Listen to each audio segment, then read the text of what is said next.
Medical bills కు బేరసారాలు, ముడుపులు చెల్లించుకోవాల్సిందే. ప్రభుత్వ ఆసుపత్రుల్లో బయటపడ్డ భాగోతం.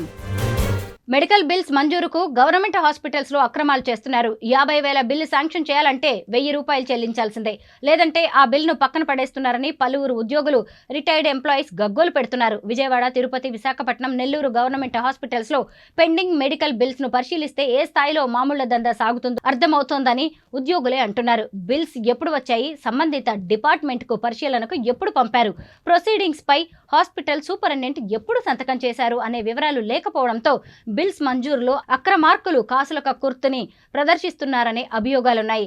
ప్రభుత్వ ఉద్యోగులు, రిటైర్మెంట్ చేసిన ఉద్యోగులకు సంబంధించిన మెడికల్ బిల్స్ మంజూరుకు గవర్నమెంట్ హాస్పిటల్స్ లో మామూళ్ల దందా సాగుతోందనే విమర్శలు వెల్లువెత్తుతున్నాయి.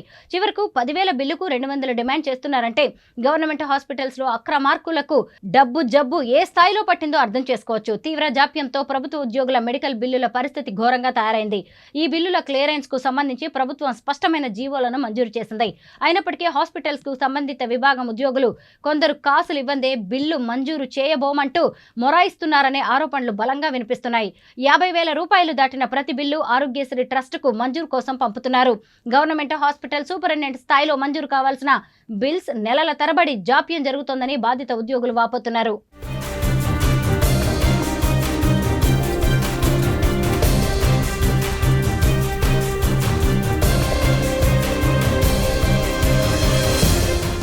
నెలల తరబడి తమ బిల్స్ మంజూరు కాకపోవడంతో తప్పనిసరి పరిస్థితుల్లో ఆయా సూపరింటెండెంట్ ఆఫీసులకు వెళ్లిన బాధిత ఉద్యోగులకు అక్రమార్కులు చుక్కలు చూపిస్తున్నారు.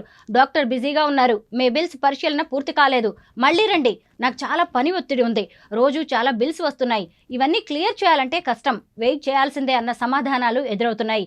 ఇంతలో క్లర్క్ ఎంట్రీ ఇచ్చి ఇలా ఎన్నిసార్లు తిరిగినా ప్రయోజనం ఉండదు సార్, పర్సెంటేజీ మాట్లాడుకుంటే మీ బిల్లు త్వరగా క్లియర్ అవుతుందని బేరసారాలు మొదలు పెడుతున్నారనేది ఓపెన్ సీక్రెట్. అసలే అనారోగ్యం. ఆ పరిస్థితుల్లో అన్నిసార్లు హాస్పిటల్ చుట్టూ ప్రదక్షిణలు చేయలేక అడిగినంత దక్షిణ సమర్పించుకోవాల్సి వస్తోందని బాధిత ఉద్యోగులు వాపోతున్నారు. ప్రభుత్వ ఉద్యోగి చికిత్సకు 1,00,000 రూపాయలు ఖర్చయితే ప్రభుత్వ ప్యాకేజీ రేట్లలో 40,000 లేదా 60,000 ఉండవచ్చు. అంతేకాని పూర్తయిన ఖర్చైన 1,00,000 రూపాయలు వచ్చే పరిస్థితి లేదు. ఇందులో హాస్పిటల్స్ లో ఉద్యోగులకు పర్సెంటేజీ ట్రెజరీలో బిల్లు చేసుకోవడానికి మరికొంత ముడుపులు సమర్పించుకుంటే గానీ మెడికల్ బిల్స్ క్లియర్ కావడం లేదని పీక్కు తింటున్నారని బాధిత ఉద్యోగులు ఆరోపిస్తున్నారు. ప్రభుత్వం జీవో MS 74 ద్వారా ప్రతి ప్రభుత్వ ఉద్యోగికి అతనిపై ఆధారపడిన వారికి ప్రభుత్వ గుర్తింపు పొందిన హాస్పిటల్ దగ్గర వైద్యం నిమిత్తం ఖర్చు పెట్టిన నగదు తిరిగి పొందడానికి ఉత్తర్వులిచ్చింది. ఖర్చు పెట్టిన మొత్తంలో 2 లక్షల వరకు ఉద్యోగి ప్రభుత్వ ప్యాకేజీ రేట్ల ప్రకారం పొందే అవకాశం ఉంది. ఈ జీవోకు కొనసాగింపుగా అనేక ప్రయోజనాలు కల్పిస్తూ పలు జీవోలు వెలువడ్డాయి.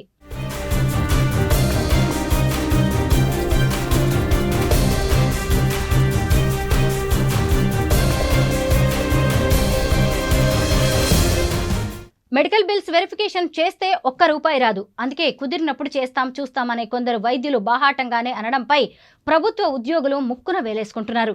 మెడికల్ బిల్స్ కు సంబంధించి ఆసుపత్రి సూపరింటెండెంట్ ఎప్పుడు సంతకం చేశారనే వివరాలతో రిజిస్టర్ పక్కాగా నిర్వహించినట్లయితే మామూళ్లకు తావు లేకుండా మెడికల్ బిల్స్ క్లియర్ అయ్యే అవకాశం ఉంటుందని బాధిత ఉద్యోగులు అభిప్రాయపడుతున్నారు.